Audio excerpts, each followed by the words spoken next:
ਸਤਿ ਸ਼੍ਰੀ ਅਕਾਲ ਜੀ, ਮੈਂ ਹਾਂ ਹਰਜੋਤ ਕੌਰ। ਤੁਸੀਂ ਵੇਖ ਰਹੇ ਹੋ ਪ੍ਰੋਗਰਾਮ ਖਬਰ ਪੜਤਾਲ। ਸਾਡੇ ਨਾਲ ਜੁੜੇ ਹੋਏ ਨੇ ਸੀਨੀਅਰ ਪੱਤਰਕਾਰ ਸੁਰਿੰਦਰ ਡੱਲਾ ਜੀ। ਬਹੁਤ ਬਹੁਤ ਸਵਾਗਤ ਹੈ ਡੱਲਾ ਜੀ, ਸਤਿ ਸ਼੍ਰੀ ਅਕਾਲ। ਬਹੁਤ ਬਹੁਤ ਧੰਨਵਾਦ ਹਰਜੋਤ ਜੀ, ਤੁਹਾਡਾ ਵੀ ਔਰ ਦੁਨੀਆ ਭਰ ਦੇ ਪੰਜਾਬੀਆਂ ਦਾ ਹੀ ਬਹੁਤ ਬਹੁਤ ਧੰਨਵਾਦ ਜਿਹੜੇ ਵੱਡੀ ਗਿਣਤੀ ਵਿੱਚ ਸਾਡੇ ਇਸ ਪ੍ਰੋਗਰਾਮ ਨਾਲ ਜੁੜਦੇ ਨੇ ਤੇ ਸਾਡਾ ਸਾਥ ਦਿੰਦੇ ਨੇ। जी डल्ला जी, खास खबरों की गल करिए तो गल जरूर करांगे। आखिर किस गल तो केंद्र सरकार ने पंजाब के मुख्य मंत्री भगवंत मान नूं वड्डा झटका दे दिता है, इस उपर खबर ते पड़ताल करनी जरूर बनती है। दूजे पासे पराली की समस्या जो कि आउंदे समय विच वड्डी समस्या बन सकती है, क्योंकि हले तक पंजाब सरकार ने कोई वड्डा हल नहीं लभ लिया इस समस्या दे लई ते किसानां दे लई यह समस्या ज्यों दी त्यों बनी ही हुई है। इस उपर जरूर गलबात आपां अगों चर्चा करांगे। दूजे पासे आखिर मोदी सरकार केंद्र मुलाजमां नूं किहड़ा वड्डा तोहफा, किहड़ी वड्डी खुशखबरी देण जा रही है, चर्चा उस उपर भी जरूर करांगे। तो डल्ला जी, सब तो पहला जिक्र इसे दा ही करांगे कि केंद्र सरकार ने भगवंत मान नूं वड्डा झटका दिता है। आखिर ये वड्डा झटका की है इस उपर पूरी जानकारी। असल च हरजोत जी, भगवंत मान होना दी सरकार ने एक प्रपोजल भेजी सी केंद्र दी सरकार नूं।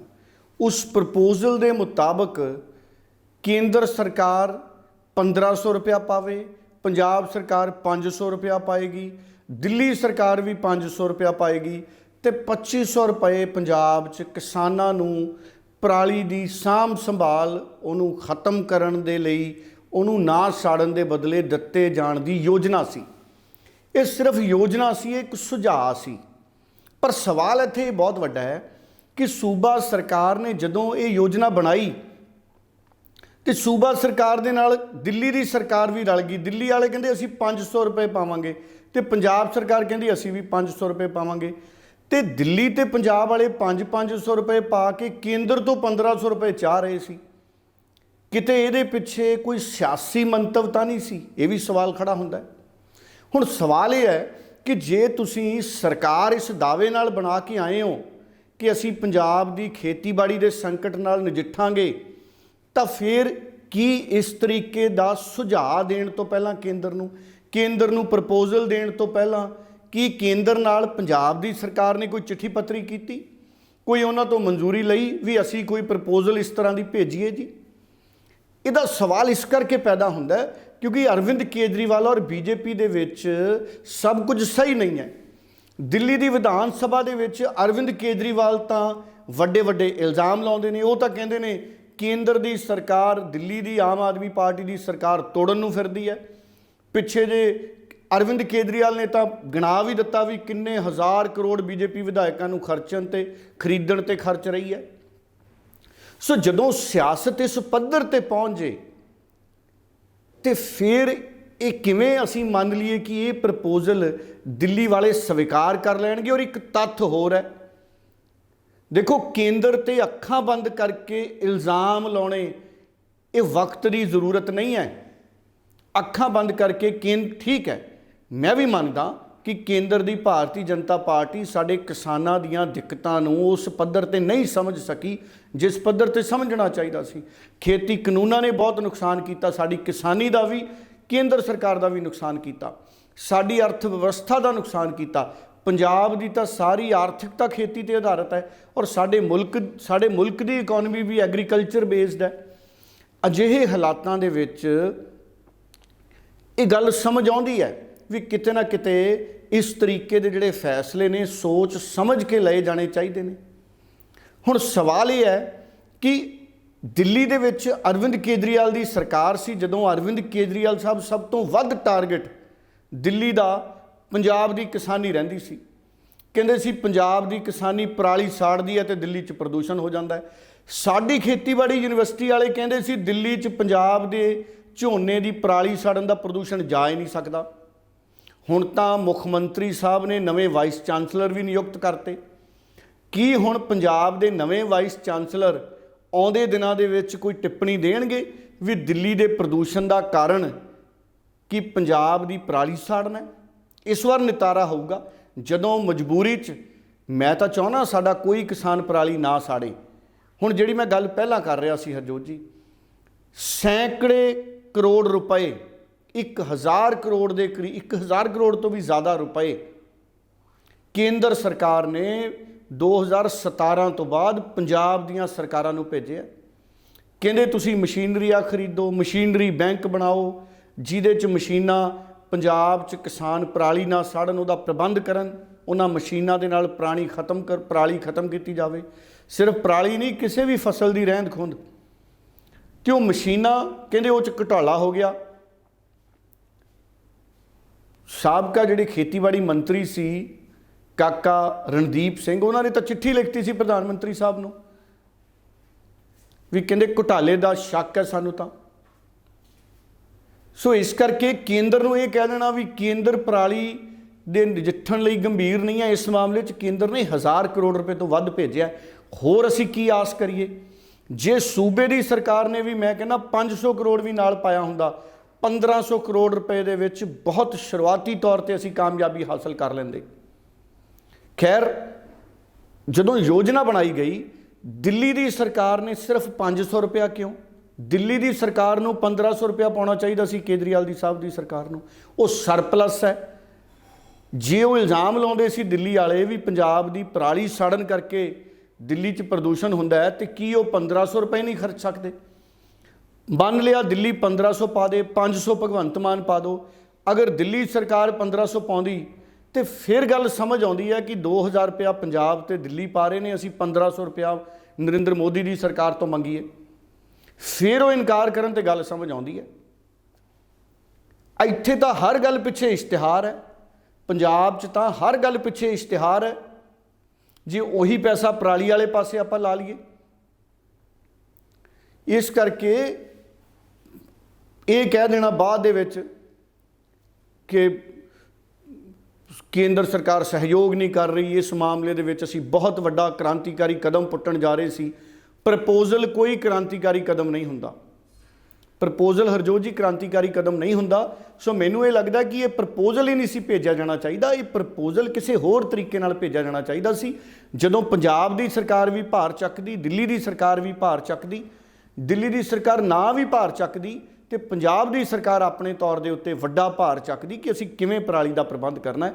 ਖੇਤੀਬਾੜੀ ਯੂਨੀਵਰਸਿਟੀ ਦੇ ਸਾਇੰਸਦਾਨ ਵੱਡੇ ਵੱਡੇ ਉਹਨਾਂ ਕੋਲੇ ਆਈਡੀਆਜ਼ ਨੇ, ਤਜਰਬੇ ਨੇ, ਖੋਜਾਂ ਨੇ, ਉਸ ਪਾਸੇ ਧਿਆਨ ਦੇਣ ਦੀ ਲੋੜ ਹੈ। ਡੱਲਾ ਜੀ, ਉਧਰ 1 ਅਕਤੂਬਰ ਤੋਂ ਝੋਨੇ ਦੀ ਸਰਕਾਰੀ ਖਰੀਦ ਜੋ ਹੈ ਸ਼ੁਰੂ ਹੋ ਜਾਂਦੀ ਹੈ। ਪਰਾਲੀ ਸਾੜਨਾ ਇੱਕ ਵੱਡੀ ਸਮੱਸਿਆ ਸ਼ੁਰੂ ਤੋਂ ਹੀ ਬਣਿਆ ਹੋਇਆ ਹੈ। ਕੇਂਦਰ ਸਰਕਾਰ ਨੇ ਕੈਪਟਨ ਅਮਰਿੰਦਰ ਦੇ ਰਾਜ ਵਿੱਚ ਪਰਾਲੀ ਦੀ ਮੈਨੇਜਮੈਂਟ ਨੂੰ ਲੈ ਕੇ, ਪਰਾਲੀ ਦੀ ਸਾਂਭ ਸੰਭਾਲ ਦੇ ਲਈ ਸੈਂਕੜੇ ਕਰੋੜਾਂ ਰੁਪਏ ਭੇਜੇ ਸੀ ਪੰਜਾਬ ਨੂੰ, ਪੰਜਾਬ ਸਰਕਾਰ ਨੂੰ। ਪਰ ਉਸ ਵੇਲੇ ਇਹ ਘੁਟਾਲਾ ਵੱਡਾ ਹੋ ਗਿਆ ਸੀ ਤੇ ਹੁਣ ਜ਼ਿੰਮੇਵਾਰੀ ਕਿਸਦੀ ਹੈ ਕਿ ਪਿਛਲੇ 5 ਮਹੀਨਿਆਂ ਤੋਂ ਭਗਵੰਤ ਮਾਨ ਦੀ ਸਰਕਾਰ ਨੇ ਕੇਂਦਰ ਸਰਕਾਰ ਨੂੰ ਪ੍ਰਪੋਜ਼ਲ ਭੇਜਣ ਤੋਂ ਇਲਾਵਾ ਕੋਈ ਠੋਸ ਕਦਮ ਚੱਕੇ ਨੇ? ਕਿਉਂਕਿ ਇੱਕ ਵੱਡੀ ਅਸੀਂ ਕਹਿ ਸਕਦੇ ਹਾਂ ਸਮੱਸਿਆ ਹੈ ਕਿਸਾਨਾਂ ਲਈ ਬਣੀ ਰਹਿੰਦੀ ਹੈ ਕਿ ਇਸ ਵਾਰ ਵੀ ਕਿਸਾਨਾਂ ਨੂੰ ਜੋ ਹੈ ਪਰਾਲੀ ਹੀ ਸਾੜਨ ਲਈ ਮਜਬੂਰ ਹੋਣਾ ਪਏਗਾ, ਕਿਉਂਕਿ ਜਦੋਂ ਉਹ ਪਰਾਲੀ ਸਾੜਦੇ ਨੇ ਤਾਂ ਕਿਸਾਨਾਂ ਦੇ ਉੱਪਰ ਪਰਚੇ ਕਰਨ ਦੀ ਗੱਲ ਕੀਤੀ ਜਾਂਦੀ ਹੈ, ਵਿੱਤੀ ਤੌਰ ਤੇ ਔਖਿਆਂ ਵੀ ਹੋਣਾ ਪੈਂਦਾ ਕਿਸਾਨਾਂ ਨੂੰ। ਕਿਵੇਂ ਵੇਖਦੇ ਹੋ ਇਹ ਸਾਰੀ ਸਥਿਤੀ ਨੂੰ ਤੁਸੀਂ? ਹਰਜੋਤ ਜੀ, ਬਿਲਕੁਲ ਤੁਹਾਡਾ ਸਵਾਲ ਇਹ ਬੜਾ ਵਾਜਬ ਹੈ। ਜਿਵੇਂ ਮੈਂ ਪਹਿਲਾਂ ਵੀ ਜ਼ਿਕਰ ਕੀਤਾ ਸੀ ਕਿ 1000 ਕਰੋੜ ਤੋਂ ਵੱਧ ਕੇਂਦਰ ਸਰਕਾਰ ਨੇ ਭੇਜਿਆ ਸੀ। ਜਿਹੜੀ ਗੱਲ ਹੁਣ ਤੁਸੀਂ ਕੀਤੀ ਹੈ ਕਿ ਕੀ ਹੋਰ ਕੋਈ ਪ੍ਰਬੰਧ ਕੀਤਾ ਹੈ, ਕੱਲ ਇੱਕ ਵੀਡੀਓ ਜਾਰੀ ਕੀਤੀ ਭਗਵੰਤ ਮਾਨ ਸਾਹਿਬ ਨੇ, ਉਹ ਵੀਡੀਓ ਅਸੀਂ ਸੁਣਾਉਣੇ ਵੀ ਹਾਂ। ਭਗਵੰਤ ਮਾਨ ਸਾਹਿਬ ਕਹਿੰਦੇ ਵੀ ਜੇ ਸਾਡੇ ਕਿਸਾਨਾਂ ਕੋਲੇ ਹੋਰ ਕਿਸੇ ਕੋਲੇ ਕੋਈ ਹੋਰ ਆਈਡੀਆ ਹੈ ਤੇ ਤੁਸੀਂ ਉਹ ਆਈਡੀਆ ਜ਼ਰੂਰ ਸਾਡੇ ਨਾਲ ਸਾਂਝਾ ਕਰੋ। ਨਾਲ ਦੀ ਨਾਲ ਉਹ ਕਹਿੰਦੇ ਵੀ ਅਸੀਂ ਇਹ ਵੀ ਸੋਚ ਰਹੇ ਹਾਂ ਕਿ ਅਸੀਂ ਵੱਡੇ ਪੱਧਰ ਤੇ ਮਸ਼ੀਨਾਂ ਖਰੀਦੀਏ ਤੇ ਮਸਲੇ ਦਾ ਹੱਲ ਕਰੀਏ। ਬਿਲਕੁਲ ਠੀਕ ਹੈ। ਮਸਲੇ ਦੇਖੋ, ਹੁਣ ਆਈਡੀਆ ਚਲੋ ਮੌਕੇ ਤੇ ਜਦੋਂ 1 ਅਕਤੂਬਰ ਤੋਂ ਝੋਨਾ ਮੰਡੀਆਂ 'ਚ ਆਉਣ ਲੱਗ ਜਾਣਾ, ਤਿਉਹਾਰਾਂ ਦਾ ਸੀਜ਼ਨ ਸ਼ੁਰੂ ਹੋ ਗਿਆ, ਉਸ ਤੋਂ ਪਹਿਲਾਂ ਜੇ ਹੁਣ ਕੋਈ ਆਈਡੀਆ ਆਊਗਾ ਤੇ ਉਹ ਕਦੋਂ ਉਹਦੇ ਤੇ ਯੋਜਨਾ ਬਣੂ, ਕਦੋਂ ਇੰਪਲੀਮੈਂਟ ਹੋਊ? ਹੁਣ ਵੀ ਗੱਲ ਹੋ ਰਹੀ ਹੈ ਵੀ ਅਸੀਂ ਵੱਡੇ ਪੱਧਰ ਤੇ ਮਸ਼ੀਨਾਂ ਖਰੀਦੀਆਂ ਜਾ ਚੁੱਕੀਆਂ ਚਾਹੀਦੀਆਂ ਸੀ ਇਸ ਟਾਈਮ ਤੱਕ। ਦਿਨ ਕਿੰਨੇ ਰਹਿ ਗਏ ਹਰਜੋਤ ਜੀ? ਸਤੰਬਰ ਅੱਜ ਤੁਸੀਂ ਹਿਸਾਬ ਲਾ ਲਓ 11 ਹੋ ਗਈ। 1 ਅਕਤੂਬਰ ਤੋਂ ਝੋਨਾ ਮੰਡੀ 'ਚ ਹੈ ਤੇ ਥੋੜ੍ਹੇ ਜਿਹੇ ਦਿਨਾਂ ਬਾਅਦ ਮਜਬੂਰੀ ਸ਼ੁਰੂ ਹੋ ਜਾਣੀ। ਜਦੋਂ ਨੂੰ ਰਾਵਣ ਸਾੜਨ ਵਾਲਾ ਦੁਸ਼ਹਿਰੇ ਦਾ ਤਿਉਹਾਰ ਆਉਂਦਾ ਹੈ, ਉਦੋਂ ਨੂੰ ਤਾਂ ਪਰਾਲੀ ਸੜ ਰਹੀ ਹੁੰਦੀ ਹੈ। ਇਸ ਕਰਕੇ ਇੱਕ ਵਾਰੀ ਤਾਂ ਇੰਨਾ ਗੰਭੀਰ ਪ੍ਰਦੂਸ਼ਣ ਹੋਇਆ ਸੀ, ਪੂਰਾ ਸਿਆਸੀ ਰੌਲਾ ਪੈ ਗਿਆ ਸੀ। ਪਰ ਹੁਣ ਸਵਾਲ ਇਹ ਹੈ ਕਿ ਤੁਰੰਤ ਪ੍ਰਭਾਵ ਦੇ ਨਾਲ ਭਗਵੰਤ ਮਾਨ ਸਾਹਿਬ ਦੀ ਸਰਕਾਰ ਨੂੰ ਐਲਾਨ ਕਰਨਾ ਚਾਹੀਦਾ ਕਿ ਸੂਬਾ ਸਰਕਾਰ ਕਿੰਨਾ ਪ੍ਰਤੀ ਏਕੜ ਮੁਆਵਜ਼ਾ ਦੇਗੀ ਜਾਂ ਰਿਲੀਫ ਦੇਗੀ, ਤਾਂ ਕਿ ਕਿਸਾਨ ਕੋਈ ਉਹਦਾ ਪ੍ਰਬੰਧ ਕਰੇ। ਸਰਕਾਰੀ ਯੋਜਨਾਵਾਂ ਦਾ ਅਮਲ ਨਹੀਂ ਹੋ ਰਿਹਾ ਮੁਕੰਮਲ ਤੌਰ ਤੇ, ਕਿਸਾਨ ਕਿੱਦਾਂ ਭਰੋਸਾ ਕਰ ਲੇ? ਸਵਾਲ ਤਾਂ ਇੱਥੇ ਇਹ ਵੱਡਾ। ਭਗਵੰਤ ਮਾਨ ਸਾਹਿਬ ਦੀ ਨੀਅਤ ਤੇ ਕੋਈ ਸ਼ੱਕ ਨਹੀਂ, ਪਰ ਕੱਲੀ ਨੀਅਤ ਨਾਲ ਦੇਸ਼ ਨਹੀਂ ਚੱਲਦਾ, ਕੱਲੀ ਨੀਅਤ ਨਾਲ ਸੂਬਾ ਨਹੀਂ ਚੱਲਦਾ। ਨੀਅਤ ਦੇ ਨਾਲ ਕਾਰਗੁਜ਼ਾਰੀ ਦੀ ਵੀ ਜ਼ਰੂਰਤ ਹੈ। ਇਸ ਮਾਮਲੇ ਦੇ ਵਿੱਚ ਖੇਤੀਬਾੜੀ ਮਹਿਕਮੇ ਨੂੰ ਹੁਣ ਤੱਕ ਬਹੁਤ ਅੱਗੇ ਵੱਧ ਜਾਣਾ ਚਾਹੀਦਾ ਸੀ ਹਰਜੋਤ ਜੀ। ਹੁਣ ਭਗਵੰਤ ਮਾਨ ਦਾ ਪੂਰਾ ਬਿਆਨ ਸੁਣ ਲਈਏ, ਫਿਰ ਮੇਰੇ ਕੋਲੇ ਬੜੇ ਅਹਿਮ ਤੱਥ ਹੈ, ਮੈਂ ਸਾਂਝੇ ਕਰਦਾ। ਕਿ 1500 ਰੁਪਏ ਪਰ ਏਕੜ ਜੇ ਸਾਨੂੰ ਸੈਂਟਰ ਦੇ ਤਾਂ ਅਸੀਂ 500 ਰੁਪਏ ਪਰ ਏਕੜ ਪੰਜਾਬ ਸਰਕਾਰ ਵੱਲੋਂ ਤੇ 500 ਪਰ ਏਕੜ ਦਿੱਲੀ ਵੱਲੋਂ, ਦਿੱਲੀ ਸਰਕਾਰ ਵੱਲੋਂ ਅਸੀਂ ਐਡ ਕਰਕੇ 2500 ਰੁਪਇਆ ਪਰ ਏਕੜ ਦੇ ਹਿਸਾਬ ਨਾਲ ਕਿਸਾਨਾਂ ਨਾਲ ਗੱਲ ਕਰਕੇ ਪਰਾਲੀ ਨਾ ਜਲਾਉਣ ਦਾ ਜਿਹੜਾ ਉਹ ਵਿੱਤੀ ਸਹਾਇਤਾ ਦੇ ਦਾਂਗੇ। ਪਰ ਕੇਂਦਰ ਸਰਕਾਰ ਨੇ ਸਾਡੀ ਇਹ ਜਿਹੜੀ ਮੰਗ ਹੈ ਉਹ ਠੁਕਰਾਤੀ ਹੈ। ਕੋਈ ਗੱਲ ਨਹੀਂ, ਜੇ ਸੈਂਟਰ ਸਰਕਾਰ ਨਹੀਂ ਸਾਥ ਦੇ ਰਹੀ ਤਾਂ ਇਹਦਾ ਮਤਲਬ ਇਹ ਨਹੀਂ ਕਿ ਅਸੀਂ ਹੱਥ ਤੇ ਹੱਥ ਧਰ ਕੇ ਬੈਠੇ ਰਹਾਂਗੇ। ਪੰਜਾਬ ਸਰਕਾਰ ਵੱਲੋਂ ਅਸੀਂ ਹਰ ਹੀਲਾ ਵਰਤਾਂਗੇ ਕਿ ਵੱਧ ਤੋਂ ਵੱਧ ਕਿਸਾਨਾਂ ਤੱਕ ਇਨਫੋਰਮੇਸ਼ਨ, ਕਿਸਾਨਾਂ ਤੱਕ ਇਹ ਸੁਨੇਹਾ ਪਹੁੰਚਾਇਆ ਜਾਵੇ ਕਿ ਆਪਾਂ ਪਰਾਲੀ ਨੂੰ ਅੱਗ ਨਹੀਂ ਲਾਉਣੀ। ਉਹਦੇ ਵਾਸਤੇ ਮੈਂ ਸਾਰੇ ਅਫਸਰਾਂ ਨੂੰ ਬੋਲ ਦਿੱਤਾ ਕਿ ਕੋਈ ਨਾ ਕੋਈ ਹੋਰ ਆਈਡੀਆ ਦੱਸੋ ਕਿ ਆਪਾਂ ਪਰਾਲੀ ਨੂੰ ਜਿਹੜਾ ਉਹ ਖਤਮ ਕਰ ਸਕੀਏ ਤੇ ਵੱਧ ਤੋਂ ਵੱਧ ਜਿਹੜੇ ਕਿਸਾਨ ਨੇ ਉਹਨਾਂ ਨੂੰ ਇਹ ਪ੍ਰੇਰਿਤ ਕਰ ਸਕੀਏ ਕਿ ਪਰਾਲੀ ਨੂੰ ਅੱਗ ਨਹੀਂ ਲਾਉਣੀ। ਕੁਝ ਅੰਕੜੇ ਨੇ ਮੇਰੇ ਕੋਲੇ, 75 ਲੱਖ ਏਕੜ ਦੇ ਲਗਭਗ ਝੋਨਾ ਜਿਹੜਾ ਉਹ ਪੰਜਾਬ ਦੇ ਵਿੱਚ ਬੀਜਿਆ ਗਿਆ, ਜਿਹਦੇ ਚੋਂ ਲਗਭਗ 37 ਲੱਖ ਏਕੜ ਜਿਹੜਾ ਝੋਨਾ ਹੈ ਉਹਦੇ ਤੇ ਪਹਿਲਾਂ ਹੀ ਜਿਹੜੇ ਕਿਸਾਨ ਨੇ ਉਹ ਆਪਣੇ ਖੇਤਾਂ ਦੇ ਵਿੱਚ ਪਰਾਲੀ ਨੂੰ ਅੱਗ ਨਹੀਂ ਲਾਉਂਦੇ। ਜਾਂ ਤਾਂ ਉਹ ਮਸ਼ੀਨਾਂ ਵਰਤਦੇ ਨੇ ਜਾਂ ਕੋਈ ਹੋਰ ਤਰੀਕੇ ਵਰਤਦੇ ਨੇ ਕਿ ਉਹ ਪਰਾਲੀ ਨੂੰ ਅੱਗ ਨਹੀਂ ਲਾਉਂਦੇ। ਤਾਂ ਜਿਹੜੇ 38 ਲੱਖ 39 ਲੱਖ ਜਿਹੜੇ ਰਹਿ ਗਏ, ਉਹਨਾਂ ਵਾਸਤੇ ਅਸੀਂ ਇਸ ਵਾਰ ਇੱਕ ਹੋਰ ਪ੍ਰਬੰਧ ਕਰਨ ਬਾਰੇ ਸੋਚ ਰਹੇ ਹਾਂ ਕਿ ਆਪਾਂ ਮਸ਼ੀਨਾਂ ਹੀ ਇੰਨੇ ਵੱਡੇ ਪੱਧਰ ਤੇ ਦਈਏ ਕਿ ਉਹ ਜਿਹੜੀ ਪਰਾਲੀ ਹੈ ਉਹਨੂੰ ਖਤਮ ਕਰ ਦਿੱਤਾ ਜਾਵੇ।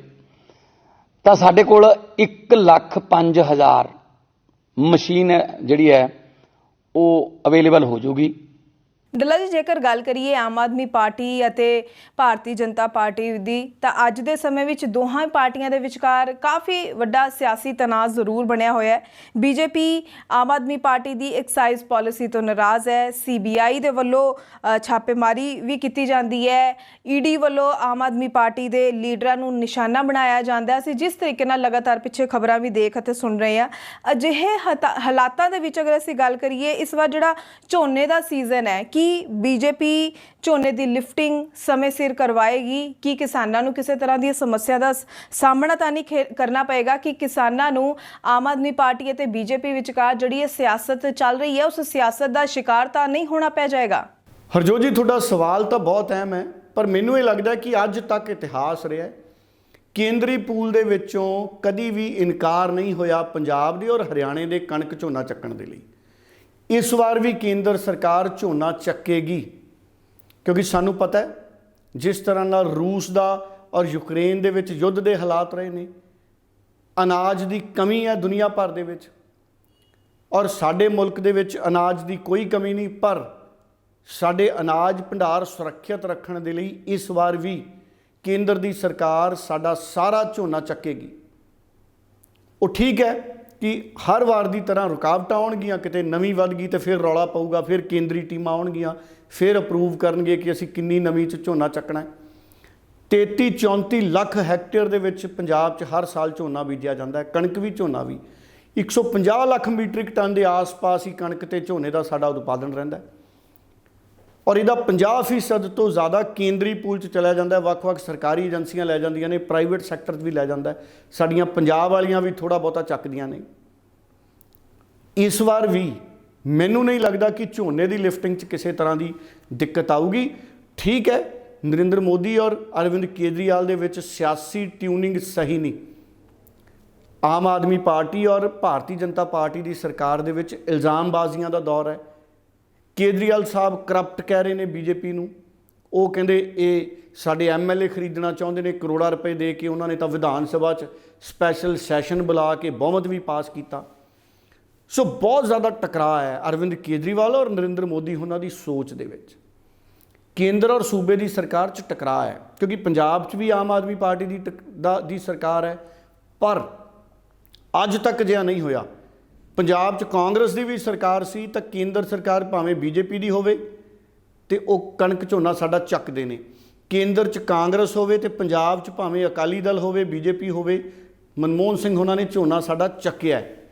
ਇਸ ਕਰਕੇ ਕਣਕ ਝੋਨਾ ਚੱਕਣ 'ਚ ਕਦੀ ਵੀ ਦਿੱਕਤ ਨਹੀਂ ਆਉਣੀ, ਕਿਉਂਕਿ ਬਹੁਤ ਵੱਡੀ ਜ਼ਰੂਰਤ ਪੰਜਾਬ ਹਜੇ ਵੀ ਪੂਰੀ ਕਰਦਾ। ਉਹ ਠੀਕ ਹੈ ਕਿ ਉਹ ਲਿਫਟਿੰਗ ਦਾ ਤਰੀਕਾ ਬਦਲ ਰਹੇ ਨੇ, ਵਪਾਰ ਕਰਨ ਦਾ, ਕਿਸਾਨਾਂ ਨੂੰ ਜਿਹੜਾ ਮੰਡੀਕਰਨ ਦਾ ਸਿਸਟਮ ਸੀ, ਖਰੀਦਣ ਦਾ, ਕਣਕ ਚੱਕਣ ਦਾ ਮੰਡੀਆਂ 'ਚੋਂ, ਉਹਦਾ ਤਰੀਕਾ ਬਦਲਣ ਦੀਆਂ ਕੋਸ਼ਿਸ਼ਾਂ ਹੋ ਰਹੀਆਂ ਨੇ ਵੱਖ-ਵੱਖ ਤਰੀਕੇ ਦੇ ਨਾਲ, ਭਾਵੇਂ ਕਾਨੂੰਨਾਂ 'ਚ ਬਦਲਾਅ ਨਾਲ ਹੈ, ਪਰ ਚੱਕਣਗੇ ਜ਼ਰੂਰ। ਸੋ ਖਰਾਬ ਰਿਸ਼ਤੇ ਜਿਹੜੇ ਆਮ ਆਦਮੀ ਪਾਰਟੀ ਤੇ ਬੀਜੇਪੀ ਦੇ, ਉਸ ਦੇ ਬਾਵਜੂਦ ਵੀ ਝੋਨਾ ਚੱਕਿਆ ਜਾਣਾ। ਉਹਦੇ ਪਿੱਛੇ ਇੱਕ ਵੱਡਾ ਕਾਰਨ ਵੀ ਇਹ ਹੈ, 2024 ਦੀਆਂ ਚੋਣਾਂ ਵੀ ਨੇੜੇ ਨੇ। ਬੀਜੇਪੀ ਨੂੰ ਵੀ ਪਤਾ ਹੈ ਕਿ ਜੇ ਅਸੀਂ ਝੋਨਾ ਨਾ ਚੱਕਿਆ ਤੇ ਸਾਡੀਆਂ ਮਸ਼ੀਨਾਂ ਚੱਕ ਦੇਣੀਆਂ ਕਿਸਾਨਾਂ ਨੇ 2024 'ਚ, ਮਤਲਬ ਵੋਟਾਂ ਨਹੀਂ ਪਾਉਣੀਆਂ। ਫਿਰ ਪਿਛਲੀਆਂ ਪੰਜਾਬ ਦੀਆਂ ਚੋਣਾਂ 'ਚ ਵੀ ਭਾਰਤੀ ਜਨਤਾ ਪਾਰਟੀ ਨੂੰ ਨਹੀਂ ਪਈ ਸਾਡੀ ਦਿਹਾਤੀ ਵੋਟ, ਇਸੇ ਕਰਕੇ ਬੀਜੇਪੀ ਕਰ ਰਹੀ ਹੈ ਕਈ ਕੁਝ, ਪਰ ਕਿਸਾਨਾਂ ਦੀ ਸੰਤੁਸ਼ਟੀ ਨਹੀਂ ਹੋ ਰਹੀ। ਬੀਜੇਪੀ ਕਿਸਾਨਾਂ ਦੀ ਸਹਿਮਤੀ ਦੇ ਨਾਲ, ਕਿਸਾਨਾਂ ਦੀ ਸੋਚ ਮੁਤਾਬਕ ਅਗਰ ਫੈਸਲੇ ਕਰ ਲੇ ਤੇ ਸਥਿਤੀਆਂ ਸੁਧਰ ਸਕਦੀਆਂ ਨੇ, ਪਰ ਕਣਕ ਝੋਨਾ ਬੀਜੇਪੀ ਜ਼ਰੂਰ ਚੱਕੇਗੀ ਜੀ। ਡੱਲਾ ਜੀ, ਪੰਜਾਬ ਦੇ ਮੁੱਖ ਮੰਤਰੀ ਭਗਵੰਤ ਮਾਨ ਨੇ ਇੱਕ ਵੀਡੀਓ ਜਾਰੀ ਕੀਤੀ ਹੈ ਤੇ ਮੁੱਖ ਮੰਤਰੀ ਸਾਹਿਬ ਕਿਸਾਨਾਂ ਨੂੰ ਕਹਿੰਦੇ ਨੇ ਕਿ ਸਾਰੇ ਜਣੇ ਰਲ ਕੇ ਕੋਈ ਆਈਡੀਆ ਸੁਝਾਓ। ਤੇ ਡੱਲਾ ਜੀ, ਇੱਥੇ ਮੇਰਾ ਸਵਾਲ ਇਹ ਹੈ ਕਿ ਦਿੱਲੀ ਦੇ ਵਿੱਚ ਇਹਨਾਂ ਨੇ ਇੱਕ ਘੋਲ ਕੱਢਿਆ ਸੀ, ਜੇਕਰ ਸਾਡੇ ਦਰਸ਼ਕਾਂ ਨੂੰ ਵੀ ਯਾਦ ਹੋਵੇ। ਉਹ ਗੱਲ ਇੱਥੇ ਇਹ ਸਵਾਲ ਆ ਜਾਂਦਾ ਕਿ ਜੇ ਉਹ ਘੋਲ ਕੱਢਿਆ ਸੀ, ਉਹ ਘੋਲ ਕਿੱਥੇ ਗਿਆ? ਕਿਉਂਕਿ ਉਦੋਂ ਬੜੇ ਦਾਅਵੇ ਕੀਤੇ ਜਾ ਰਹੇ ਸੀ, ਇਸ਼ਤਿਹਾਰ ਵੀ ਬੜੇ ਲਗਾਏ ਗਏ ਸੀ ਤੇ ਦਾਅਵੇ ਕੀਤੇ ਜਾ ਰਹੇ ਸੀ ਕਿ ਸਿਰਫ ਇਹ ਘੋਲ ਛਿੜਕਣਾ ਤੇ ਪਰਾਲੀ ਨੂੰ ਸਾੜਨ ਦੀ ਲੋੜ ਹੀ ਨਹੀਂ, ਖੇਤਾਂ ਵਿੱਚ ਪਰਾਲੀ ਜਿਹੜੀ ਹੈ ਖਤਮ ਹੋ ਜਾਏਗੀ। ਸੋ ਪਰਾਲੀ ਸਾੜਨ ਦੀ ਸਮੱਸਿਆ ਨੂੰ ਖਤਮ ਕਰਨ ਲਈ ਉਦੋਂ ਦਾਅਵੇ ਕੀਤੇ ਗਏ ਸੀ ਕਿ ਘੋਲ ਤਿਆਰ ਕੀਤਾ ਗਿਆ। ਸੋ ਹੁਣ ਇੱਥੇ ਸਮਝਣਾ ਚਾਹਾਂਗੀ ਮੈਂ ਜ਼ਰੂਰ ਡੱਲਾ ਜੀ ਤੁਹਾਡੇ ਤੋਂ ਹੀ ਕਿ ਅਸਲੀਅਤ ਇਸ ਘੋਲ ਦੀ ਕੀ ਹੈ, ਕਿ ਵਾਕਈ ਕੋਈ ਘੋਲ ਸੀ ਜਾਂ ਫਿਰ ਇੱਕ ਸਿਆਸੀ ਘੋਲ ਹੀ ਸੀਗਾ ਜਿਹੜਾ ਸਿਰਫ ਗੱਲਾਂ ਵਿੱਚ ਹੀ ਰਹਿ ਗਿਆ? ਕਿਉਂਕਿ ਹਕੀਕਤ ਦੀ ਗੱਲ ਕਰੀਏ ਤਾਂ ਪੰਜਾਬ ਦੇ ਮੁੱਖ ਮੰਤਰੀ ਸਾਹਿਬ ਤਾਂ ਕਿਸਾਨਾਂ ਤੋਂ ਹੀ ਸੁਝਾਅ ਮੰਗ ਰਹੇ ਨੇ। ਬਿਲਕੁਲ ਹਰਜੋਤ ਜੀ, ਬਹੁਤ ਵੱਡਾ ਤੁਸੀਂ ਸਵਾਲ ਕੀਤਾ। ਦਿੱਲੀ ਦੇ ਵਿੱਚ ਖੂਬ ਪ੍ਰਚਾਰ ਹੋਇਆ ਕਿ ਆਮ ਆਦਮੀ ਪਾਰਟੀ ਨੇ ਇੱਕ ਘੋਲ ਕੱਢ ਲਿਆ, ਉਹਦੀ ਖੋਜ ਕਰਾ ਲਈ ਉੱਥੋਂ ਦੇ ਇੱਕ ਵਿਗਿਆਨਕ ਅਦਾਰੇ ਨਾਲ ਮਿਲ ਕੇ। ਬੜਾ ਪ੍ਰਚਾਰ ਕੀਤਾ। ਦਿੱਲੀ ਦੇ ਟੈਲੀਵਿਜ਼ਨਾਂ ਤੇ, ਦੇਸ਼ ਦੇ ਟੈਲੀਵਿਜ਼ਨਾਂ ਤੇ ਇਸ਼ਤਿਹਾਰ ਚੱਲ ਰਿਹਾ ਸੀ ਕਿ ਦਿੱਲੀ ਸਰਕਾਰ ਨੇ ਇੱਕ ਘੋਲ ਲੱਭਿਆ, ਪਰਾਲੀ ਤੇ ਪਾਓ ਤੇ ਪਰਾਲੀ ਸਾੜਨ ਦੀ ਲੋੜ ਨਹੀਂ ਪੈਂਦੀ। ਹੁਣ ਆਮ ਆਦਮੀ ਪਾਰਟੀ ਵਾਲਿਆਂ ਦੀ ਜਦੋਂ ਸਰਕਾਰ ਹੈ ਪੰਜਾਬ 'ਚ, ਉਹ ਘੋਲ ਕਿੱਥੇ ਗਿਆ? ਭਾਈ ਬੜੀ ਹੈਰਾਨੀ ਹੁੰਦੀ, ਕਿਤੇ ਉਹ ਸਿਆਸੀ ਘੋਲ ਤਾਂ ਨਹੀਂ ਸੀ। ਜੇ ਉਹ ਵਿਗਿਆਨਕ ਘੋਲ ਸੀ, ਜੇ ਦਿੱਲੀ 'ਚ ਉਹਨੇ ਪਰਾਲੀ ਸਾੜਤੀ ਤੇ ਫਿਰ ਪੰਜਾਬ 'ਚ ਭਾਈ ਘੋਲਾਂ ਦੇ ਟਰੱਕ ਭਰ ਲਿਆਓ। ਭਗਵੰਤ ਮਾਨ ਸਾਹਿਬ, ਫਿਰ ਮਸ਼ੀਨਾਂ ਲੈਣ ਦੀ ਕੀ ਲੋੜ ਹੈ? ਆਪਣੇ ਕੋਲੇ ਦਿੱਲੀ 'ਚ ਕੱਢਿਆ ਹੋਇਆ ਘੋਲ ਪਿਆ। ਸੋ ਇਸ ਕਰਕੇ ਬੜੀ ਹੈਰਾਨੀ ਵਾਲੀ ਗੱਲ ਹੈ ਕਿ ਹੁਣ ਉਸ ਘੋਲ ਦੀ ਗੱਲ ਨਹੀਂ ਹੋ ਰਹੀ।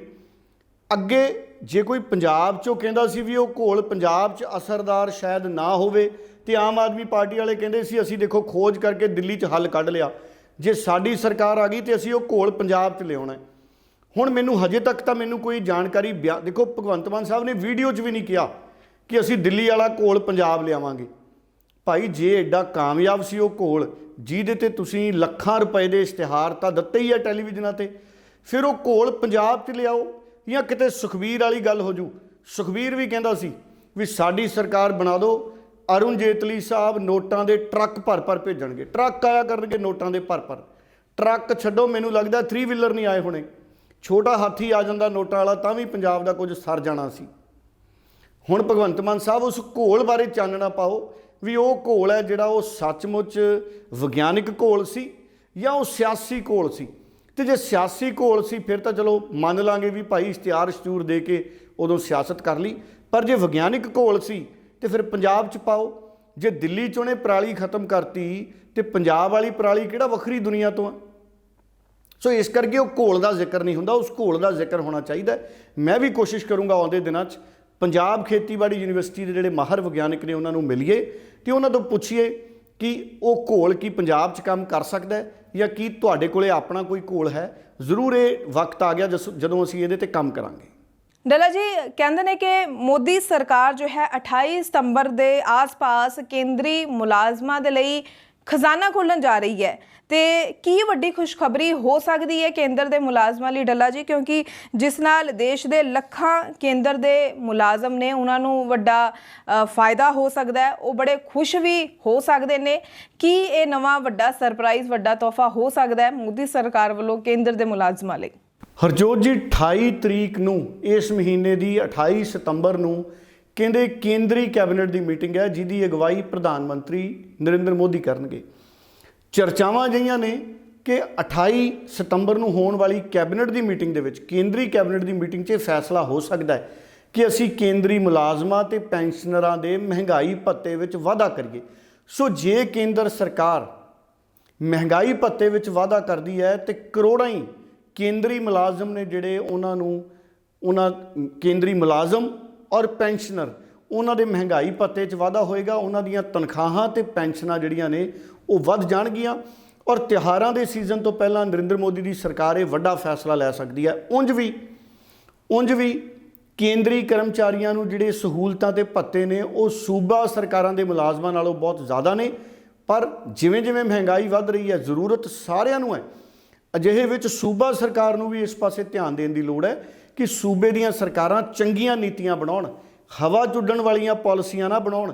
ਜਿਵੇਂ ਦਿੱਲੀ 'ਚ ਸ਼ਰਾਬ ਪਾਲਿਸੀ ਪਹਿਲਾਂ ਲਾਗੂ ਕਰਤੀ ਫਿਰ ਵਾਪਸ ਲੈ ਲਈ, ਇਹਨਾਂ ਉਣਤਾਈਆਂ ਤੋਂ ਬਚਿਆ ਜਾਵੇ, ਸਾਫ਼ ਸੁਥਰੀ ਨੀਤੀਗਤ ਪਾਲਿਸੀ ਬਣਾਈ ਜਾਵੇ, ਨੀਤੀਗਤ ਫੈਸਲੇ ਲਏ ਜਾਣ ਔਰ ਖਜ਼ਾਨਾ ਬਚਾਇਆ ਜਾਵੇ ਲੀਕ ਹੋਣ ਤੋਂ, ਤੇ ਮੁਲਾਜ਼ਮਾਂ ਨੂੰ ਮਹਿੰਗਾਈ ਭੱਤੇ, ਤਨਖਾਹ ਭੱਤੇ ਦੇ ਰੂਪ ਦੇ ਵਿੱਚ ਦਿੱਤਾ ਜਾਵੇ।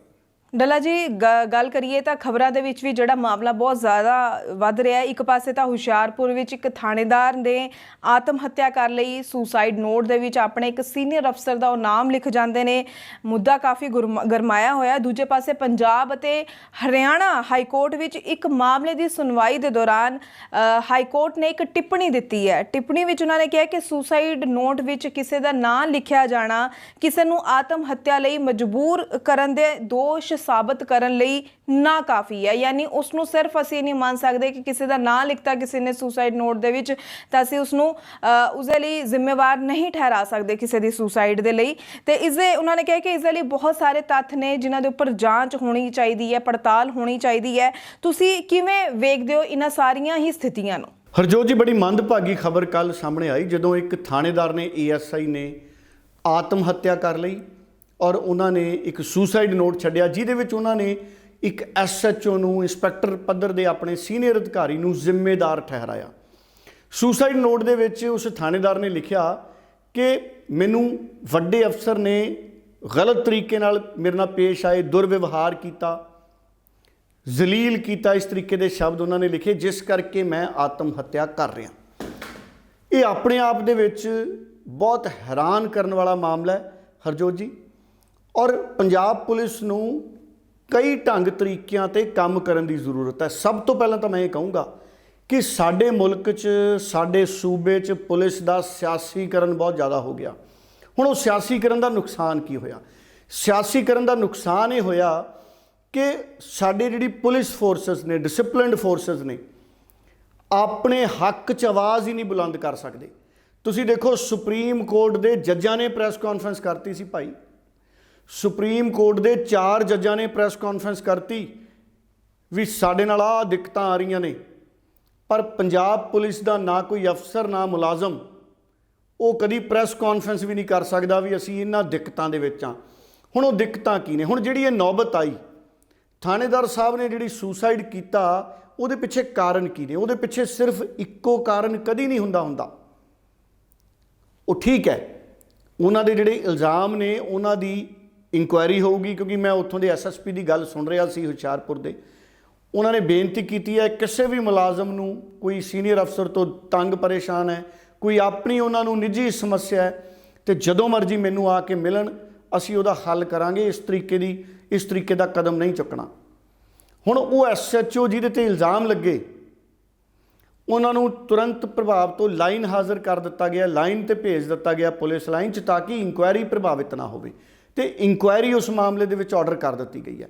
ਹੁਣ ਮੈਂ ਸਧਾਰਨ ਤੌਰ ਤੇ ਗੱਲ ਕਰਾਂ, ਇਹ ਨੌਬਤ ਕਿਉਂ ਆਉਂਦੀ ਹੈ? ਇਹਦੇ ਪਿੱਛੇ ਕਈ ਕਾਰਨ ਨੇ। ਕਿ ਸਰਕਾਰਾਂ ਨੇ ਸਾਡੇ ਪੁਲਿਸ ਮੁਲਾਜ਼ਮਾਂ ਨੂੰ ਵਕਤ ਦੇ ਮੁਤਾਬਕ ਜਿਹੜੇ ਵਾਅਦੇ ਕੀਤੇ ਸੀ ਉਹ ਪੂਰੇ ਕੀਤੇ?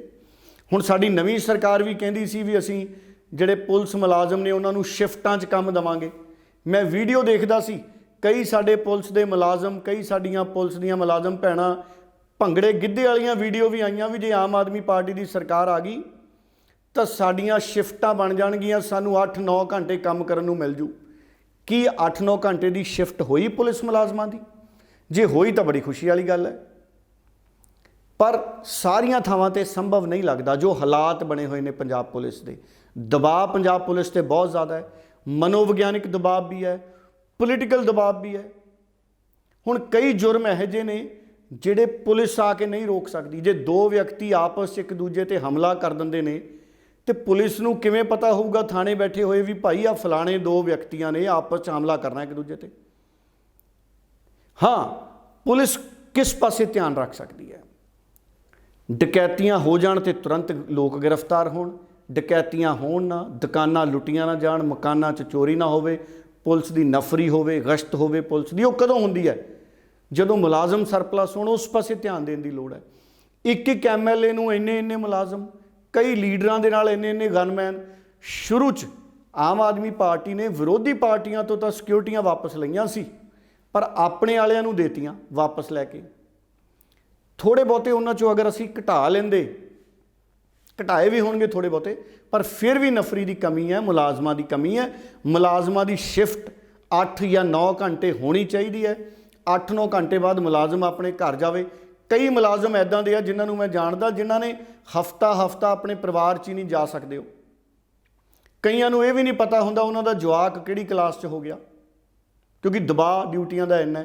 ਜੇ ਕਿਸੇ ਨੇ VIP ਨੇ ਜਹਾਜ਼ 'ਚ ਉੱਡਣਾ, ਜਹਾਜ਼ 'ਚੋਂ ਲੰਘਣਾ, ਸੜਕ ਤੇ ਪੁਲਿਸ ਲੱਗ ਜਾਂਦੀ ਹੈ। ਕਈ ਵਾਰ ਮੈਂ ਦੇਖਦਾ, ਕਈ ਵਾਰੀ ਮੰਤਰੀ ਨੇ ਲੰਘਣਾ ਹੁੰਦਾ, ਰੂਟ ਲੱਗ ਜਾਂਦਾ, ਪੁਲਿਸ ਮੁਲਾਜ਼ਮ ਲਾਈਨ ਬਣਾ ਕੇ ਖੜੇ ਹੁੰਦੇ ਨੇ ਤੇ ਮੰਤਰੀ ਸਾਹਿਬ ਸਮੇਂ ਤੋਂ 3-3, 4-4, 5-5 ਘੰਟੇ ਲੇਟ ਨਿਕਲਦੇ ਨੇ। ਤਦ ਤੱਕ ਤੁਸੀਂ ਦੇਖੋ, ਮੈਂ ਅਕਸਰ ਦੇਖਦਾ ਪੁਲਿਸ ਮੁਲਾਜ਼ਮ ਲਈ ਬਹੁਤ ਘੱਟ ਪੁਲਿਸ ਮੁਲਾਜ਼ਮ ਨੇ ਜਿਹੜੀ ਖਾਣ ਵਾਲੀ ਰੋਟੀ ਘਰੋਂ ਲੈ ਕੇ ਆਉਂਦੇ ਹੋਣਗੇ। ਅਸੀਂ ਕੰਮਾਂ ਕਾਰਾਂ ਤੇ ਜਾਣ ਵਾਲੇ ਸਵੇਰੇ ਰੋਟੀ ਵਾਲਾ ਡੱਬਾ ਨਾਲ ਲੈ ਜਾਂਦੇ ਹਾਂ। ਪੁਲਿਸ ਮੁਲਾਜ਼ਮਾਂ ਨਾਲ ਬਹੁਤ ਘੱਟ ਜਿਹਾ ਹੁੰਦਾ, ਕਿਉਂਕਿ ਇੱਕ ਤਾਂ ਜਦੋਂ ਘਰ ਜਾਂਦੇ ਨੇ ਇਹ ਗਰੰਟੀ ਨਹੀਂ ਉਦੋਂ ਰੋਟੀ ਦਾ ਟਾਈਮ ਹੈ ਕਿ ਨਹੀਂ ਹੈ, ਕਿ ਉਦੋਂ ਰੋਟੀ ਬਣੀ ਹੋਈ ਮਿਲ ਜੂ ਉਹਨਾਂ ਨੂੰ ਜਾਂ ਨਹੀਂ ਮਿਲ ਜੂ। ਫਿਰ ਉਹਨਾਂ ਨੂੰ ਇਹ ਨਹੀਂ ਪਤਾ ਵੀ ਜੇ ਰੋਟੀ ਦਾ ਡੱਬਾ ਲੈ ਗਏ ਤੇ ਅਸੀਂ ਖਾਣੀ ਕਦੋਂ ਹੈ। ਇਸ ਕਰਕੇ ਬਹੁਤੇ ਪੁਲਿਸ ਮੁਲਾਜ਼ਮ ਦੁਪਹਿਰ ਦੀ ਰੋਟੀ ਵੀ ਨਹੀਂ ਖਾਂਦੇ। ਇਹ ਵੀ ਇਸ ਤਰੀਕੇ ਦੀਆਂ ਵੀ ਮੈਨੂੰ ਖਬਰਾਂ ਹੈਗੀਆਂ ਨੇ। ਅਗਰ ਕੋਈ ਗਲਤ ਹੈ ਤੇ ਪੁਲਿਸ ਕਲੈਰੀਫਿਕੇਸ਼ਨ ਦੇ ਸਕਦੀ ਆ ਵੀ ਭਾਈ ਸਾਡੇ ਤਾਂ ਸਾਰੇ ਮੁਲਾਜ਼ਮ ਦੁਪਹਿਰ ਨੂੰ ਰੋਟੀ ਖਾਂਦੇ ਆ। ਹੁਣ ਇਹ ਬੁਨਿਆਦੀ ਗੱਲਾਂ ਨੇ ਜਿਹਦੇ ਨਾਲ ਕੋਈ ਵੀ ਵਿਅਕਤੀ ਮਾਨਸਿਕ ਤਣਾਅ ਤੋਂ ਬਚਦਾ ਹੈ। ਹੁਣ ਜਦੋਂ ਜ਼ਰੂਰਤ ਤੋਂ ਵੱਧ ਕੋਈ ਡਿਊਟੀ ਦਊਗਾ, ਅਗਰ ਸੀਨੀਅਰ ਅਫਸਰ ਹੈ ਉਹਦੇ ਤੇ ਵੀ ਤਣਾਅ ਹੈ, ਉਹ ਛੋਟੇ ਤੇ ਖਿਜੂਗਾ, ਛੋਟਾ ਅਗਲੇ ਤੇ ਖਿਜੂਗਾ, ਉਹਦਾ ਜੂਨੀਅਰ ਅਗਲੇ ਤੇ ਖਿਜੂਗਾ, ਤੇ ਫਿਰ ਜਿਹੜਾ ਸਭ ਤੋਂ ਹੀ ਘੱਟ ਰੈਂਕ ਦਾ ਮੁਲਾਜ਼ਮ ਹੈ ਉਹ ਸਾਡੇ ਵਰਗਿਆਂ ਤੇ ਕਈ ਵਾਰੀ ਖਿੱਚ ਜਾਂਦਾ। ਇਹਦਾ ਮਤਲਬ ਇਹ ਨਹੀਂ ਵੀ ਉਹਦਾ ਸੁਭਾਅ ਇਹ ਹੈ। ਅਸਲ ਦੇ ਵਿੱਚ ਦਬਾਅ, ਜਿਹੜਾ ਮਾਨਸਿਕ ਦਬਾਅ ਹੈ, ਪੁਲਿਸ ਮੁਲਾਜ਼ਮਾਂ ਦੀ ਫਿਟਨੈਸ ਵਾਲੇ ਪਾਸੇ ਖਿਆਲ ਦੇਣ ਦੀ ਲੋੜ ਹੈ। ਹੁਣ ਫੌਜੀਆਂ ਦੇ ਕਦੀ ਮੈਂ ਢਿੱਡ ਵਧੇ ਨਹੀਂ ਦੇਖੇ, ਪਰ ਪੁਲਿਸ ਮੁਲਾਜ਼ਮਾਂ ਦੇ ਵੱਧ ਜਾਂਦੇ ਨੇ। ਕੰਮ ਉਹ ਵੀ ਓਨਾ ਹੀ ਕਰਦੇ ਨੇ। ਅਸਲ 'ਚ ਉਹਨਾਂ ਕੋਲੇ ਵਰਜਿਸ਼ ਕਰਨ ਦਾ ਟਾਈਮ ਨਹੀਂ। ਪੁਲਿਸ ਮੁਲਾਜ਼ਮਾਂ ਕੋਲੇ ਵਰਜਿਸ਼ ਕਰਨ ਦਾ ਟਾਈਮ ਨਹੀਂ। ਥਾਣਿਆਂ 'ਚ, ਅੱਛਾ ਇਹ ਵੀ ਨਹੀਂ ਮੈਂ ਕਹਿ ਸਕਦਾ ਥਾਣਿਆਂ 'ਚ ਜਿਮ ਬਣਾ ਦਿਓ, ਕਿਉਂਕਿ ਜੇ ਸਮਾਂ ਹੋਊਗਾ ਤੇ ਜਿਮ ਜਾਣਗੇ ਨਾ। ਸੋ ਇਹ ਬਹੁਤ ਸਾਰੇ ਫੈਕਟਰ ਨੇ ਹਰਜੋਤ ਜੀ, ਜਿਹੜੇ ਕਿਤੇ ਨਾ ਕਿਤੇ ਮਾਨਸਿਕ ਤਣਾਅ ਪੈਦਾ ਕਰਦੇ ਨੇ ਪੁਲਿਸ ਮੁਲਾਜ਼ਮਾਂ ਦੀ ਜ਼ੁਬਾਨ 'ਚ, ਜਿਹਦੇ ਨਾਲ ਕੜੱਤਣ ਆਉਂਦੀ ਹੈ, ਜਿਹਦੇ ਨਾਲ ਇਸ ਤਰੀਕੇ ਦੀਆਂ ਘਟਨਾਵਾਂ ਹੁੰਦੀਆਂ ਨੇ। ਅਗਰ ਕਿਸੇ ਵੱਡੇ ਅਫਸਰ ਨੇ ਮੰਦਾ ਬੋਲਤਾ ਤੇ ਦੂਸਰੇ ਅਫਸਰ ਦੀ ਸਹਿਣਸ਼ੀਲਤਾ ਹੋਣੀ ਚਾਹੀਦੀ ਹੈ ਵੀ ਮੈਂ ਸੁਣ ਲਿਆ ਤੇ ਉਸ ਤੋਂ ਬਾਅਦ ਉਹ ਸੋਚੇ ਹੁਣ ਮੈਂ ਕੀ ਕਰਾਂ। ਕੀ ਮੈਂ ਉਸੇ ਅਫਸਰ ਨੂੰ ਜਾ ਕੇ ਕਹਾਂ ਇਕੱਲੇ 'ਚ ਜਾਂ ਬਾਕੀਆਂ ਦੇ ਸਾਹਮਣੇ ਵੀ ਤੁਸੀਂ ਮੇਰੇ ਨਾਲ ਜ਼ਿਆਦਾ ਕਰ ਗਏ ਜੀ, ਜਾਂ ਮੈਂ ਸੀਨੀਅਰ ਅਫਸਰਾਂ ਕੋਲੇ ਪੇਸ਼ ਹੋਵਾਂ, ਕਿਉਂਕਿ ਸੁਸਾਈਡ ਕਰਨਾ ਹੱਲ ਨਹੀਂ ਹੈ। ਇਹ ਤਣਾਅ ਦੇ ਵਿੱਚ ਕਈ ਵਾਰੀ ਬਹਿਸਬਾਜ਼ੀ ਵੀ ਹੁੰਦੀ, ਔਰ ਇਹ ਇਕੱਲੇ ਪੁਲਿਸ ਮਹਿਕਮੇ 'ਚ ਨਹੀਂ, ਬਹੁਤ ਸਾਰੇ ਮਹਿਕਮਿਆਂ ਦੇ ਕਈ ਵਾਰੀ ਆਪਸ 'ਚ ਬਹਿਸਬਾਜ਼ੀ, ਤਣਾਅਬਾਜ਼ੀ ਹੁੰਦੀ ਹੈ। ਪ੍ਰੇਰਿਤ ਕਰਨਾ ਚਾਹੀਦਾ ਪੁਲਿਸ ਮੁਲਾਜ਼ਮਾਂ ਦੀਆਂ ਕਲਾਸਾਂ, ਟ੍ਰੇਨਿੰਗਾਂ ਹੋਣੀਆਂ ਚਾਹੀਦੀਆਂ ਨੇ, ਪਰ ਉਹ ਤਾਂ ਹੋਣਗੀਆਂ ਨਾ ਅਗਰ ਉਹਨਾਂ ਕੋਲੇ ਸਮਾਂ ਹੋਊਗਾ, ਸਭ ਤੋਂ ਵੱਡੀ ਗੱਲ ਹੈ ਪੁਲਿਸ ਮੁਲਾਜ਼ਮਾਂ ਨੂੰ ਵੀ ਦੂਸਰੇ ਮੁਲਾਜ਼ਮਾਂ ਦੀ ਤਰ੍ਹਾਂ ਸਮਾਂ ਦੇਣਾ ਚਾਹੀਦਾ ਹੈ। ਉਹ ਸਮੇਂ ਸਿਰ ਘਰੇ ਜਾਣ, ਜਿਮ ਚਲੇ ਜਾਣ, ਬੱਚਿਆਂ ਨੂੰ ਸਕੂਲੋਂ ਲਿਆਉਣ, ਸਕੂਲ ਛੱਡ ਆਉਣ, ਆਪਣੇ ਦੋਸਤਾਂ ਦੇ ਰਿਸ਼ਤੇਦਾਰਾਂ ਦੇ ਪ੍ਰੋਗਰਾਮਾਂ 'ਚ ਜਾ ਸਕਣ। 24 ਘੰਟੇ ਅਚਾਨਕ ਕਦੇ ਵੀ ਬੁਲਾਵਾ ਆ ਜਾਣਾ ਨੌਕਰੀ ਦਾ, ਇਸ ਤਰੀਕੇ ਨਾਲ ਮਾਨਸਿਕ ਤਣਾਅ ਵੱਧਦਾ ਹੈ ਤੇ ਮਾਨਸਿਕ ਤਣਾਅ ਕਰਕੇ ਹੀ ਸੁਸਾਈਡ ਦੀਆਂ ਘਟਨਾਵਾਂ ਵੱਧਦੀਆਂ ਨੇ। ਔਰ ਜਿਹੜੀ ਜਿਵੇਂ ਗੱਲ ਵੀ ਕੀਤੀ ਹੈ, ਪੰਜਾਬ ਤੇ ਹਰਿਆਣਾ ਹਾਈ ਕੋਰਟ ਨੇ ਕਿਹਾ ਕਿ ਸੁਸਾਈਡ ਨੋਟ ਦੇ ਵਿੱਚ ਨਾਮ ਲਿਖੇ ਹੋਣਾ ਹੀ ਸਬੂਤ ਨਹੀਂ ਹੈ, ਕਿਸੇ ਨੂੰ ਦੋਸ਼ੀ ਨਹੀਂ ਠਹਿਰਾਇਆ ਜਾ ਸਕਦਾ, ਕਿਉਂਕਿ ਸੁਪਰੀਮ ਕੋਰਟ ਵੀ ਇਹ ਮਹਿਸੂਸ ਕਰਦੀ ਹੈ ਕਿ ਬਹੁਤ ਸਾਰੇ ਪਹਿਲੂ ਨੇ ਕਿ ਜੇ ਸੁਸਾਈਡ ਕਰਨ ਵਾਲੇ ਨੇ ਆਪਣੇ ਸੁਸਾਈਡ ਨੋਟ 'ਚ ਕਿਸੇ ਦਾ ਨਾਮ ਲਿਖਿਆ ਹੈ ਕਿ ਸੱਚਮੁੱਚ ਉਹ ਵਿਅਕਤੀ ਸੁਸਾਈਡ ਦਾ ਕਾਰਨ ਬਣਿਆ, ਉਹਦੀ ਇਨਵੈਸਟੀਗੇਸ਼ਨ। ਸੋ ਇਸ ਕਰਕੇ ਪੰਜਾਬ ਤੇ ਹਰਿਆਣਾ ਹਾਈ ਕੋਰਟ ਵੱਲੋਂ ਜਿਹੜਾ ਇੱਕ ਵੱਖਰੇ ਮਾਮਲੇ ਦੇ ਵਿੱਚ ਟਿੱਪਣੀ ਕੀਤੀ ਗਈ ਹੈ, ਉਹਦੇ ਨਾਲ ਇਸ ਪੂਰੇ ਮਾਮਲੇ ਤੇ ਹੋਰ ਡਿਬੇਟ ਹੋਏਗੀ ਤੇ ਉਮੀਦ ਇਹ ਕਰਾਂਗੇ ਕਿ ਸਾਡੇ ਪੁਲਿਸ ਦੇ ਜਿਹੜੇ ਜਵਾਨ ਨੇ ਉਹਨਾਂ ਦੀ ਡਿਊਟੀ ਤੈਅ ਕੀਤੀ ਜਾਵੇ, ਉਹਨਾਂ ਦੀਆਂ ਸ਼ਿਫਟਾਂ ਬਣਾਈਆਂ ਜਾਣ, ਉਹਨਾਂ ਨੂੰ ਛੁੱਟੀਆਂ ਵੀ ਮੁਕੰਮਲ ਮਿਲਣ, ਤਾਂ ਕਿ ਦਿਮਾਗੀ ਤੌਰ ਤੇ ਉਹਨਾਂ ਕੋਲੇ ਵੀ ਖਾਲੀ ਸਮਾਂ ਮਿਲੇ ਜਿਹਦੇ ਵਿੱਚ ਉਹ ਆਪਣੇ ਮਨ ਦਾ ਤਣਾਅ ਘਟਾ ਸਕਣ। ਸੋ ਬਹੁਤ ਬਹੁਤ ਧੰਨਵਾਦ ਡੱਲਾ ਜੀ ਤੁਹਾਡਾ ਕਿ ਤੁਸੀਂ ਇਹਨਾਂ ਸਾਰੀਆਂ ਖਬਰਾਂ ਦੇ ਉੱਪਰ ਪੂਰੀ ਜਾਣਕਾਰੀ ਦਰਸ਼ਕਾਂ ਨਾਲ ਸਾਂਝੀ ਕੀਤੀ ਹੈ। ਦਰਸ਼ਕਾਂ ਦਾ ਵੀ ਧੰਨਵਾਦ ਕਰਦੇ ਆ ਜੋ ਹਮੇਸ਼ਾ ਪ੍ਰੋਗਰਾਮ ਦੇ ਨਾਲ ਜੁੜਦੇ ਨੇ, ਆਪਣੇ ਕੀਮਤੀ ਸੁਝਾਅ, ਕੀਮਤੀ ਵਿਚਾਰ ਸਾਡੇ ਨਾਲ ਕਮੈਂਟਸ ਦੇ ਜ਼ਰੀਏ ਸਾਂਝੇ ਕਰਦੇ ਨੇ। ਇਸ ਦੇ ਨਾਲ ਹੀ ਹੁਣ ਮੈਨੂੰ ਯਾਨੀ ਕਿ ਹਰਜੋਤ ਕੌਰ ਨੂੰ ਵੀ ਦਿਓ ਜੀ ਇਜਾਜ਼ਤ। ਧੰਨਵਾਦ। ਬਹੁਤ ਧੰਨਵਾਦ ਹਰਜੋਤ ਜੀ, ਬਹੁਤ ਧੰਨਵਾਦ।